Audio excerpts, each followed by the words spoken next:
ఈరోజు కథ నా నువ్వు నేను రచించిన వారు వానజ గారు.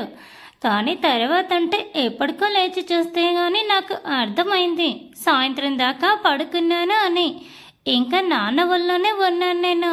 తల పైకెత్తి చూస్తే నాన్న కూడా సోఫా ఆనుకొని తల వెనక్కి వాల్చేసి పడుకున్నాడు. కొద్దిసేపు నేను సింగిల్ ఏమో అని ఫీల్ అయి నాన్నకి మెలకువ రాకుండా పైకి లేచి సునీత ఎక్కడున్నావు అనుకుంటూ మా అమ్మని వెతుకుతూ కిచెన్లోకి వెళ్ళాను నేను. అక్కడ కూడా లేదు. రూమ్లో ఉందేమో అని వెళ్తే అన్నయ్య వదిన పడుకొని ఉన్నారు. వాళ్ళని చూసి కొంచెం గుర్తొచ్చి ఎద మీద ఏదో గుచ్చుకున్నట్టు ఫీలింగ్ రావడంతో చేత్తో బయటకు తీస్తే నా సూత్రాలు కనపడ్డాయి. అమ్మో, నేను సింగిల్ కాదు బాబు, నా విరాట్ ఎక్కడా అనుకుంటూ ఈసారి సెర్చింగ్ విరాట్ మీదకి షిఫ్ట్ చేసి ఆయన గారిని వెతుక్కుంటూ ఉంటే నా రూమ్లో వర్క్ చేసుకుంటూ కనపడ్డాడు. మా అమ్మ కూడా విరాట్కి కాఫీ ఇస్తూ ఉంది, ఏదో మాట్లాడుతూ. కన్ఫర్మ్ నా కోసమే మా మాత కంప్లైంట్స్ చెప్తూ ఉంటుంది అనుకుంటూ మా అంటూ వెళ్ళాను సునీత దగ్గరికి. ఏం చెప్తున్నావమ్మా నా భర్తకి నా గురించి అని అడుగుతూ నేను వెళ్తే, హా రావమ్మా, మా పిల్లకి కొంచెం పిచ్చుంది, దానితో జాగ్రత్త నాయనా అని చెప్తున్నాను అని అంది మా సునీత. అబ్బాయి వర్క్ చేసుకుంటున్నాడు కదా, ఎందుకు అరుస్తావు, పద నీకు బ్రో మిల్క్ ఇస్తాను అని సునీత అంటుంటే ఈ మధ్య మా అమ్మకి కూతురి కంటే అల్లుడు బాగా ఎక్కువయ్యాడు అనుకుంటూ నాకు మీ అల్లుడితో మాట్లాడే పని ఉంది, నువ్వు వెళ్ళి ఇక్కడికి తీసుకురా ఆ మిల్క్ అని చెప్పి భోజన ఉన్న చున్ని విసిరేసి విరాట్ ముందు కొవ్వు పట్టిన కోడిలాగా నిలుచున్నా. భయపడటానికి పురుగు కోడి పిల్లనో కాదు కదా, కోడిని కైమా కొట్టే పర్సన్ కాబట్టి ఒక నెగ్లెక్ట్ లుక్ నా వైపు విసిరాడు విరాట్.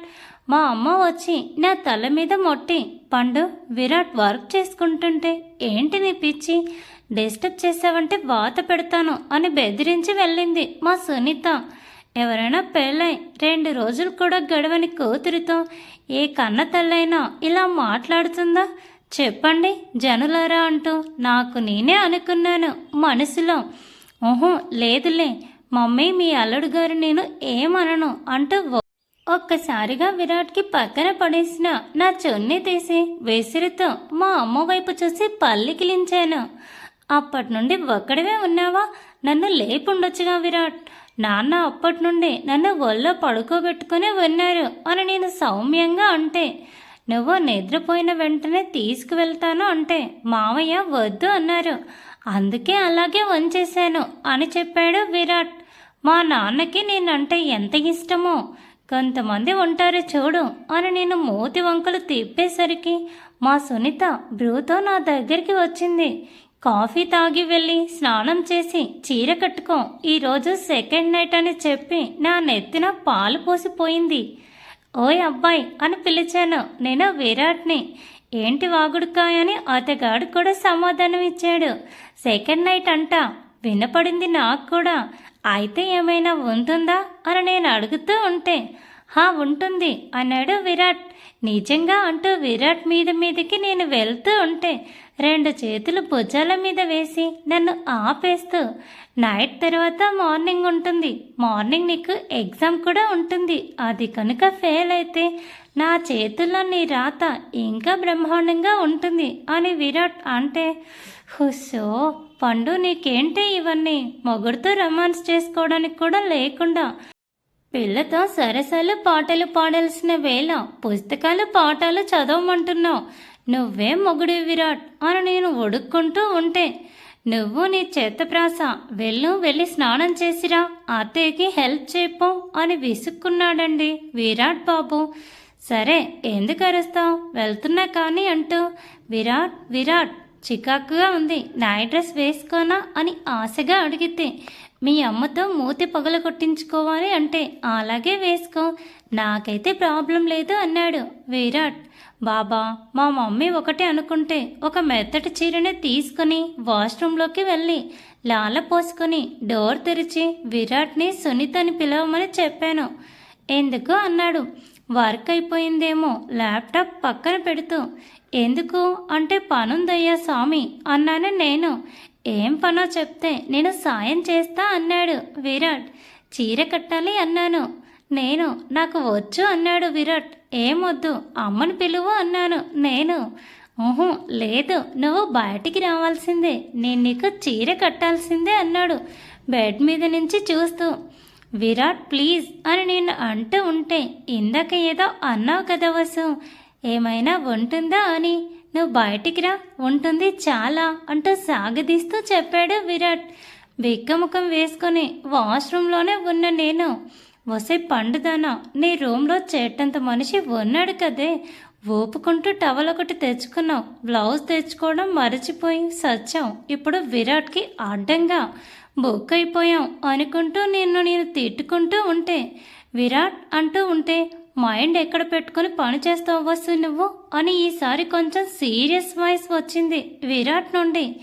ఎక్కడి నుండి లేదులే, కొంచెం ఆ బ్లౌజ్ అన్నా అందించు అని నేను అడిగితే బుద్ధిమంతుల్లాగా అదే చేశాడు విరాట్. థ్యాంక్ యూ విరాట్ అంటూ క్యూట్ స్మైల్ ఇస్తుంటే బ్లౌజ్ నా చేతుల్లో పెట్టి లోపలికి చెయ్యి వేసేసి కరెక్ట్గా నా నడుము అందటంతో దాన్ని నాలిపేసి బయటికి వెళ్ళిపోయాడు దుర్మార్గుడు. ఉఫ్ అనుకుంటూ ఇంకో బకెట్ చన్నీళ్ళు పోసుకొని బ్లౌజ్ టవల్ మీద బయటికి వచ్చేసరికి మా సునీత రెడీగా ఉంది. మళ్ళీ యాస్టీస్ చీర కట్టి పూజ చేయమని చెప్పింది. ఓకే మమ్మీ అని చెప్పి బొద్దిగా పూజ చేశాక తలస్నానం చేసిన హెయిర్ని ఆర్పుకుంటూ మేడ మీద నిలబడ్డాను. అప్పటికే మా కుర్ర జంట పైనే ఉంది, పకోడీ తింటుంది. పాండు ఇటురా పకోడీ తిందువు అని వదిన పిలుస్తుంటే, హా వదిన వస్తున్నా అంటూ టవల్ ఆరేసి వాళ్ళతో జాయిన్ అయ్యాను. వాళ్ళిద్దరూ శనగపిండితో చేసిన పకోడీలు తింటున్నారు. విరాట్ మిరపగారెలు తింటున్నాడు. అంటే నాకు తెలీదు, వదిన చెప్పింది. ఎందుకంటే విరాట్ ఇంకొన్ని డేస్ శనగపిండి గ్రీన్ చిల్లీ తినకూడదు అనుకుంటా. నేను కూడా ఆ మినపగారెలు తింటూ నలుగురు అంటే ముగ్గురం మాత్రమేలే సొల్లేసుకున్నాం. విరాట్ మెచ్యూర్డ్ అబ్బాయి కాబట్టి పిల్ల బచ్చ వేషాలతో పని లేదు. డిన్నర్ టైం అమ్మ వచ్చి పిలిచే వరకు అలాగే ఉన్నాం మాట్లాడుతూ. తర్వాత అమ్మ చేసిన సింపుల్ డిన్నర్ కానిచ్చేసాం. రఘుకి నేను మధ్యలో తినిపించాను. ఇప్పుడు ఎందుకు అంటే నాకు మా నాన్న మధ్యాహ్నం తినిపించాడు కాబట్టి మా సునీత మళ్ళీ పాల గ్లాసు నా చేతుల్లో పెట్టి నా రూమ్లోకి పంపింది. విరాట్ ఖాళీగా కాళ్ళు చాపుకొని కూర్చొని ఉన్నాడు రూమ్లో. ఈసారి మరీ అంత సిగ్గు అనిపించలేదు. అందుకే ధైర్యంగా వెళ్ళి విరాట్ వల్ల కూర్చున్నాను. పాలు తాగాడు, నాకు సగం తాగించాడు, నా చుట్టూ చేతులు కూడా వేశాడు. ఏంటా బాబులో ఈ డిఫరెన్స్ అనుకుంటూ విరాట్ ముఖంలోకి నేను చూస్తే ఏ ఫీలింగ్ కనపడలేదు. విరాట్ హా ఎందుకు ఏదోలా ఉన్నావు అని నేను అడుగుతూ ఉంటే తల అడ్డంగా ఊపి నన్ను తన గౌగిట్లో బంధించేసి నా మెడ వంపుల్లో ముఖం దాచుకున్నాడు. ఆ గరికి మీసం తగులుతూ ఉంటే చక్కిలి గింతలు పడుతుంది నాకు. మెల్లిగా తన చేతిని నా నడుం మీద వేశాడు. విరాట్ చీరలేని ప్లేస్లో నరాలు జివ్వుమని లాగాయి. ఇంకా విరాట్లోకి ఒదిగిపోయాను నేను. మెడ మీద నుండి విరాట్ పెదవులు ప్రయాణం బ్లౌజ్కి ఉన్న బ్యాక్ హుక్స్ వరకు సాగింది. నడుం మీదున్న చెయ్యి మాత్రం చీర కుర్చీల దగ్గరికి వెళ్ళి ఆగింది. నా ఆత్రానికి నేనే డోర్ వైపు చూసి గడియ పెట్టానో లేదో సరిగ్గా చూసుకొని పెట్టాను అని గుర్తొచ్చాక కొంచెం రిలీఫ్ ఫీల్ అయ్యి కొత్త అనుభూతులు తెలుస్తుంటే వాటిని ఆస్వాదించే పనుల్లో పడిపోయా. నా బ్లౌజ్ హుక్స్ ఓడిపోవడం, కుర్చీల్లో చీర నుండి బయటికి రావడం ఒకేసారి జరిగితే గట్టిగా కళ్ళు మూసుకున్నాను నేను. Thanks for watching. Please subscribe my channel for more videos.